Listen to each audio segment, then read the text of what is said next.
Troisième tips, celui-ci, je pense, c'est mon préféré. C'est le fait de pouvoir pin ta data.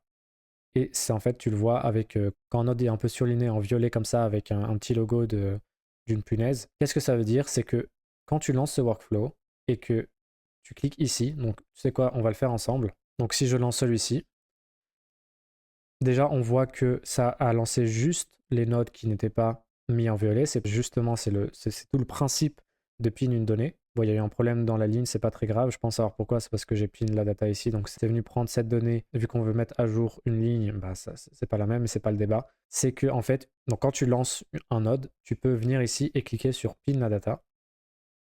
Et tu n'auras plus besoin de relancer ce node quand tu fais tes tests, quand tu crées ton workflow. La data restera pin tant que tu l'as pas unpin, justement.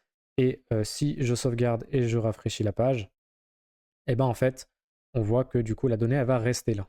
Et c'est ça qui est super bien, surtout quand tu as des requêtes HTTP, quand tu vois, tu as une API qui est limitée par un nombre de tokens, ou même quand tu utilises l'IA, et du coup, forcément, tu payes à chaque fois que tu utilises, par exemple, là, le fait de transcrire un audio.